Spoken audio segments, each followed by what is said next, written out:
আল্লাহু আল্লাহু আকবার ওয়া আতিয়াব। আল্লাহর দরবারে কোন বস্তুর কমি নাই।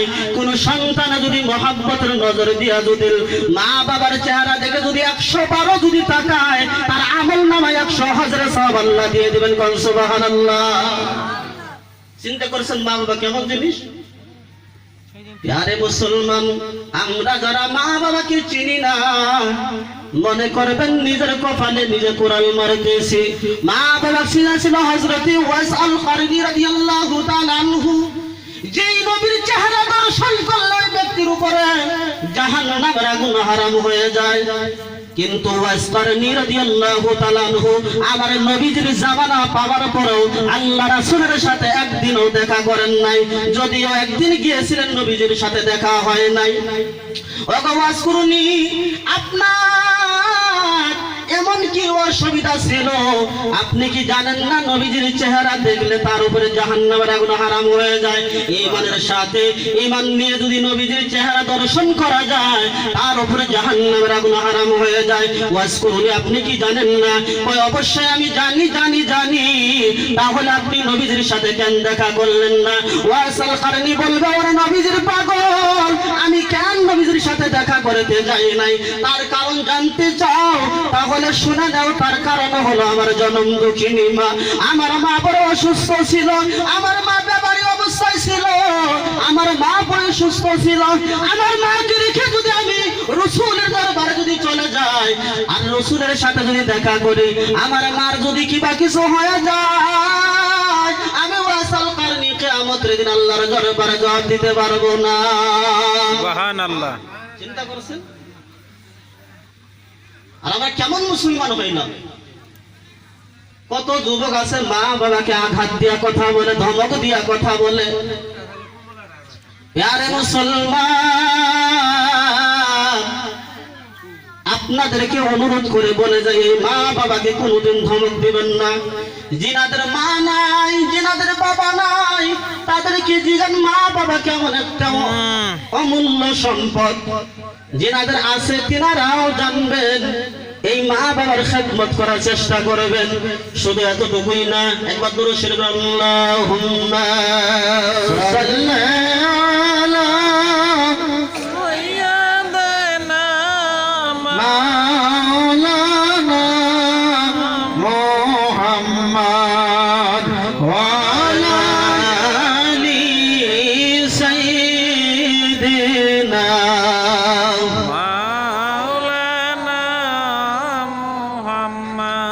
হযরত আবু হুরায়রা রাদিয়াল্লাহু তাআলা আনহু থেকে হাদিসের riwayat আছে।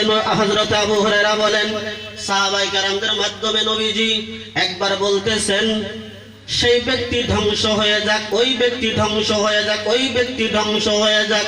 তিনবার নবীজি বললেন। সাহাবায়ে কেরাম রাসূলকে জিজ্ঞাসা করলেন, কিলা মান ইয়া রাসূলুল্লাহ সাল্লাল্লাহু আলাইহি ওয়াসাল্লাম, ও গো দয়ার নবীজি, কোন ব্যক্তি সম্পর্কে আপনি বলতেছেন যে ওই ব্যক্তি ধ্বংস হয়ে যাক? নবীজি ডাক দিয়ে বলে, সাহাবায়ে কেরাম, মান আদরাকা ওয়ালিদাইহি ইনদাল কিবারে আহাদুহুমা আও কিলাহুমা, যেই ব্যক্তির মা বাবা বৃদ্ধ হয়ে গেছে, বয়সস্থ হয়ে গেছে, এই বয়সস্থ মা বাবাকে পাওয়ার পর এই মা বাবার খেদমত করে করে এই ব্যক্তি যদি জান্নাত হাসিল না করতে পারলো, এই ব্যক্তির মতো হতভাগা, এই ব্যক্তির মতো কপাল পুরা মুসলমান দুনিয়ার জমিনে আর কেউ নাই। সুবহানাল্লাহ। নবীজি বলেন, যেই ব্যক্তির মা বাবা বয়সস্থ, এই মা বাবার খেদমত করার পর সুম্মা লাম ইয়াদখুলিল জান্নাত, এই ব্যক্তি জান্নাতে ঢুকতে পারলো না, এর মতো হতভাগা আর দুনিয়ার জমিনে কেউ নেই। আল্লাহু আকবার। প্যারে মুসলমান, আপনারা কি মা বাবার খেদমত চান? একটু হাত উঠা বলেন, চান কি? এই মা বাবা বড় কঠিন সম্পদ। এই মা বাবার কলিজায় কোনো দিয়ে আঘাত দিবেন না, আল্লাহ বেজার হয়ে যাবে। আসুন এই বুঝি মা বাবার দোয়া নিয়ে চলার জন্য চেষ্টা করবেন। কারণ এই মা বাবা যদি দোয়া করে, কোনদিন এই দোয়া খালি হাতে ফেরত যায় না। আল্লাহ রাব্বুল আলামিন দোয়া সঙ্গে সঙ্গে কবুল করে নেয়। আসুন আমরা একটু সামনের দিকে এগিয়ে যাই।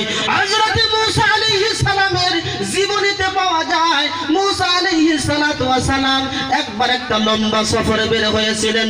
সেই লম্বা সফরে বের হয়েছিলেন, মাকামে ইনতাকে একটা জায়গা আছে, ওই জায়গায় যাওয়ার জন্য মুসা আলাইহিস সালাম ঘর থেকে বের হলেন। মুসা আলাইহিস সালাম পথ চলতে চলতে চলতে চলতে একটু ক্লান্তি অনুভব হয়ে গেল।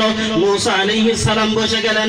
আল্লাহর দরবার থেকে ওহীর মাধ্যমে মুসা নবীকে জানায়া দেওয়া হলো, মুসা নবী গো, তোমার পথ লম্বা হয়ে গেছে আমি জানতে আছি, তবে মুসা নবী ওই পাহাড় যে দেখা যায়, তুমি ওই পাহাড়ে চলে যাও, গিয়ে একটা মানুষকে তুমি পাবা, সেই মানুষের কাছ থেকে তুমি একটা বাহন চাইবা, তুমি একটা সাওয়ারি চেয়ে নিবা, আর ওই ব্যক্তি তোমাকে সাওয়ারি দেওয়ার সাথে সাথে তুমি সাওয়ারি দিয়ে সহজে তোমার জায়গায় পৌঁছিতে পারবা। মুসা নবী আল্লাহর ওহী পাওয়ার সাথে সাথে মুসা আলাইহিস সালাম ওই পাহাড়ের নিকটে গেলেন। গিয়ে দেখেন পাহাড়ের গুফায় একজন বয়স্ক মানুষ ইবাদত করতেছে, ইবাদতের মাধ্যমে সেই মগ্ন। মুসা আলাইহিস সালাম কিছু সময় দাঁড়ায়া থাকলেন। ওই ব্যক্তির যখন নামাজ কমপ্লিট হয়ে গেল, নামাজ শেষ হওয়ার পরে সালাম কালাম হলো, কথাবার্তা হয়ে গেল, মুসা আলাইহিস সালাম ওই ব্যক্তিকে ডাক দিয়ে বললেন, ও আল্লাহর বান্দা,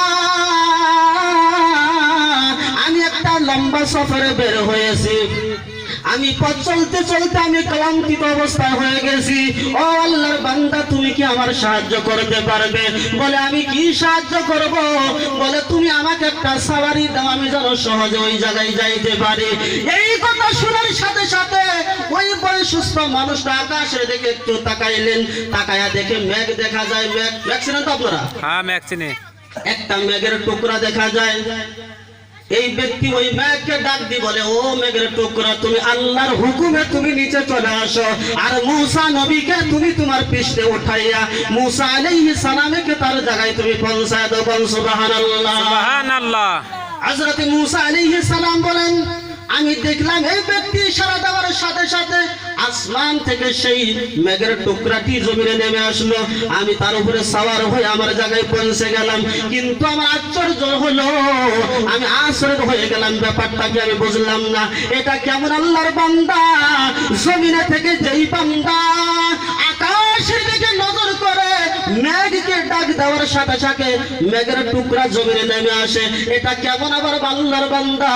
আল্লাহর কাছ থেকে কথাটা আমার জানতে হবে।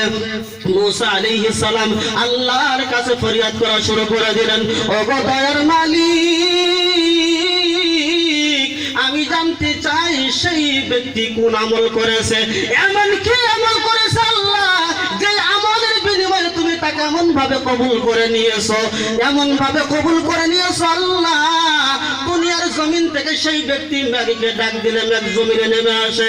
আল্লাহ ডাক দিয়ে কয়, মুসা নবী, তার অন্য কোন আমলের কোনো গ্যারান্টি নাই, তবে একটা আমল অবশ্যই আমি আল্লাহ পছন্দ করে নিয়েছি। আল্লাহ কয়, মুসা আলাইহিস সালাম কয়, আল্লাহ সেই আমলটা কোন আমল ছিল? আল্লাহ ডাক দিয়ে কয়, মুসা, এই ব্যক্তির মা বয়সস্থ অবস্থায় মারা যাওয়ার আগ মুহূর্তে, কারণ এই ব্যক্তি তার মার পাগল ছিল, এই ব্যক্তি তার মাকে বড় মহব্বত করেছে, ভালোবেসেছে, তার মার যে কোনো কর্ম, মায়ের যে কথা বলতো এই ব্যক্তি শুনতো। তার মা একদিন আমি আল্লাহর দরবারে দোয়া করেছিল, রব্বুল আলামিন